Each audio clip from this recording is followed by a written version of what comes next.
Hello दोस्तों, pure history class YouTube channel में आपका स्वागत है। तो जैसा कि हम जानते हैं कि मध्य प्रदेश पटवारी वैकेंसी आ गई है और उसमें एक नए विषय के रूप में सामान्य प्रबंधन को भी जोड़ा गया है, जो कि व्यापम के लिए नया नहीं है। पहले भी लेबर इंस्पेक्टर जैसी जो परीक्षाएं हुई हैं उसमें भी सामान्य प्रबंधन से प्रश्न आते रहे हैं। तो आज के इस वीडियो में हम सामान्य प्रबंधन से प्रीवियस ईयर में कैसे क्वेश्चन आए हैं उन्हें देखने का प्रयास करेंगे और उन्हें हल करने की कोशिश करेंगे। तो चलिए स्टार्ट करते हैं आज का वीडियो।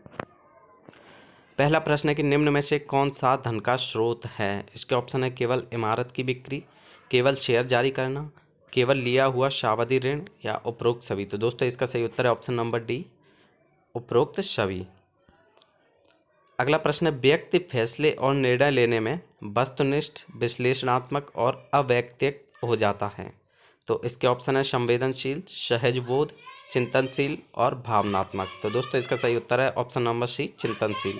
यानी चिंतनशील व्यक्ति फैसले और निर्णय लेने में वस्तुनिष्ठ, विश्लेषणात्मक और अवैयक्तिक हो जाता है। अगला प्रश्न है प्रबंधन शैली उत्पादन के प्रति निम्न सरोकार और लोगों के प्रति निम्न सरोकार के द्वारा अभिलक्षित की जाती है। इसके ऑप्शन है अबंधता, लोकतंत्रीय, एकतंत्रीय और लाभदायी। तो दोस्तों इसका सही उत्तर है ऑप्शन नंबर ए, अबंधता यानी अहस्तक्षेप प्रबंधन शैली उत्पादन के प्रति निम्न सरोकार और लोगों के प्रति निम्न सरोकार के द्वारा अभिलक्षित की जाती है।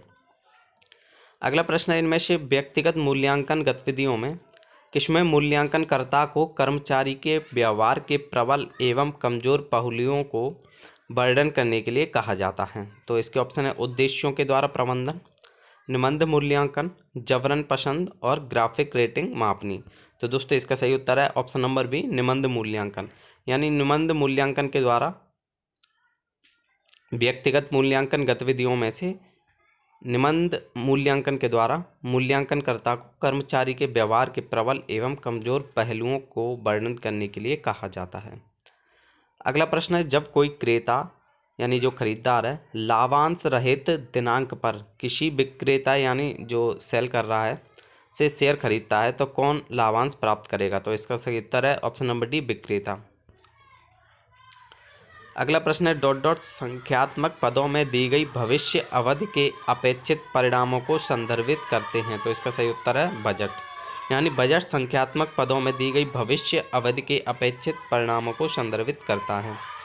अगला प्रश्न है एक अनूठा प्रतीक जो कि ब्रांड का एक हिस्सा होता है के रूप में जाना जाता है। इसके ऑप्शन है ब्रांड नाम, ब्रांड निशान, लोगो और पेटेंट। तो इसका सही उत्तर है ऑप्शन नंबर सी, लोगो।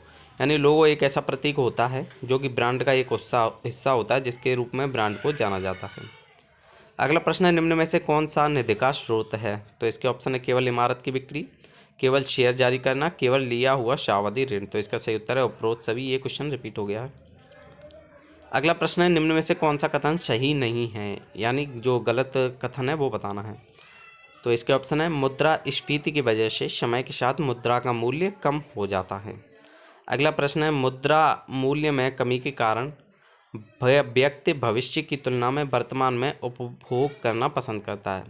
मुद्रा का कालांतराल मान नहीं होता और पैसे का मूल्य अलग अलग समय बिंदुओं पर अलग अलग होता है। तो इसका सही उत्तर है मुद्रा का कालांतराल मान नहीं होता। इसके अलावा जो 3 ऑप्शन है वो बिल्कुल सही है। अगला प्रश्न है नियंत्रण विस्तृति को निर्धारित करने का सूत्र किसने प्रस्तुत किया था। तो इसका सही उत्तर है बी, ग्रेक्यूनास। अगला प्रश्न है पूंजीगत व्यय में परिलक्षित होगा। इसके ऑप्शन है व्यापार खाते, लाभ एवं हानि खाते, लाभ एवं हानि विनियोजन खाते और बैलेंस शीट। तो इसका सही उत्तर है बैलेंस शीट, यानी तुलन पत्र। जो पूंजीगत व्यय होता है बैलेंस शीट में परिलक्षित होता है। अगला प्रश्न है प्रबंधकों की परिष्कृत प्रणालियां विकसित करने में मदद करता है जिससे सूचना पर बेहतर नियंत्रण मिलेगा। तो इसके ऑप्शन है कंप्यूटर आधारित सूचना प्रणाली, सूची नियंत्रण प्रणाली, बजटीय नियंत्रण प्रणाली और गुणवत्ता नियंत्रण प्रणाली। तो दोस्तों इसका सही उत्तर है ऑप्शन नंबर 1, कंप्यूटर आधारित सूचना प्रणाली प्रबंधकों की परिष्कृत प्रणालियां विकसित करने में मदद करता है जिससे सूचना पर बेहतर नियंत्रण मिलेगा। अगला प्रश्न है प्रतिफल की आवश्यक दर जो कि ऋण निवेश को शेयर धारकों के हितों का संरक्षण करने के लिए बनाई जानी चाहिए।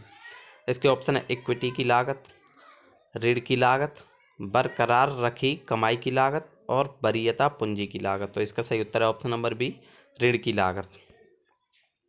अगला प्रश्न है डॉट डॉट धन वक्तव्यों के उपयोग और स्रोतों को डॉट डॉट के हिस्सों के रूप में परिलक्षित किया जाएगा। तो इसका सही उत्तर है निधि प्रवाह विश्लेषण, यानी धन वक्तव्यों के उपयोगों और स्रोतों को निधि प्रवाह विश्लेषण के हिस्से के रूप में परिलक्षित किया जाएगा। अगला प्रश्न है नौकरी के वर्गीकरण जैसे सीईओ, राष्ट्रपति, उपराष्ट्रपति, कार्यकारी निदेशक के रूप में निम्न में से किसके साथ जुड़े रहते हैं।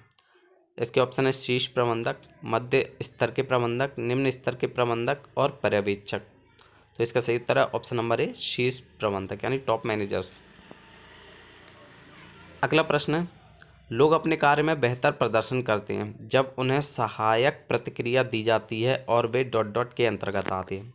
इसके ऑप्शन है उपलब्धि की आवश्यकता, शक्ति की आवश्यकता, संबंधन की आवश्यकता और उपयुक्त में से कोई नहीं। तो इसका सही उत्तर है संबंधन की आवश्यकता, यानी जो लोग अपने कार्य में बेहतर प्रदर्शन करते हैं जब उन्हें सहायक प्रतिक्रिया दी जाती है और वे संबंधन की आवश्यकता के अंतर्गत आते हैं।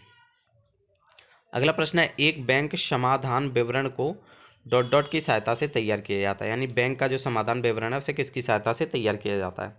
इसके ऑप्शन है रोकड़ बही के बैंक कॉलम और बैंक विवरण, रोकड़ बही और बैंक विवरण के नकदी कॉलम, रोकड़ बही के नकदी कॉलम और रोकड़ बही के बैंक कॉलम, और चौथा ऑप्शन है बैंक विवरण के दोनों डेबिट और क्रेडिट कॉलम। तो दोस्तों इसका सही उत्तर है ऑप्शन नंबर ए, रोकड़ बही के कॉलम और बैंक विवरण, यानी जो रोकड़ बही के कॉलम और बैंक विवरण है एक बैंक समाधान विवरण की सहायता से तैयार किए जाते हैं। अगला प्रश्न है इस नियम के अंतर्गत ट्रायल बैलेंस यानी शेष परीक्षण का मिलान हमेशा होना चाहिए। इसके ऑप्शन है अंत में सभी लेन देन को ट्रायल बैलेंस में स्थानांतरित कर दिया जाता है, प्रत्येक डेबिट का एक तदनुरूप क्रेडिट होता है, परिसंपत्ति एवं देनदारियां बराबर की होती हैं, और अगला ऑप्शन है आय एवं व्यय के क्रेडिट एवं डेबिट बैलेंस होते हैं। तो इसका सही उत्तर है ऑप्शन नंबर बी, प्रत्येक डेबिट का एक तदनुरूप क्रेडिट होता है। अगला प्रश्न है संयुक्त प्रभावन क्षमता डॉट डॉट डॉट पर योगदान में परिवर्तन के प्रभाव का मापन करती है। इसके ऑप्शन है इक्विटी पूंजी, ऋण पूंजी, पूंजी संरचना और ईपीएस। तो इसका सही उत्तर है ईपीएस। संयुक्त प्रभावन क्षमता होती है वो ईपीएस पर योगदान में परिवर्तन के प्रभाव का मापन करती है। अगला प्रश्न है प्रशिक्षण के इन क्षेत्रों में से कौन एक कर्मचारी को उसकी समस्याओं को सफलतापूर्वक निपटान करने के लिए तैयार करता है। इसके ऑप्शन मानव संबंध प्रशिक्षण, समस्या समाधान प्रशिक्षण, कौशल आधारित प्रशिक्षण और प्रबंधन प्रशिक्षण। इसका सही उत्तर है ऑप्शन नंबर बी, समस्या समाधान प्रशिक्षण। जो समस्या समाधान प्रशिक्षण होता है वो कर्मचारी को उसकी समस्याओं को सफलतापूर्वक निपटान करने के लिए तैयार करता है। अगला प्रश्न है वित्तीय प्रबंधन का निर्णय प्रकार डॉट डॉट निर्णयों में खंडित किया जा सकता है। इसके ऑप्शन है केवल वित्तीयन और निवेश, निवेश वित्तीयन और परिसंपत्ति प्रबंधन, केवल वित्तीयन और लाभांश, केवल पूंजी बजट नकदी प्रबंधन और ऋण प्रबंधन। तो इसका सही उत्तर है निवेश वित्तीयन और परिसंपत्ति प्रबंधन।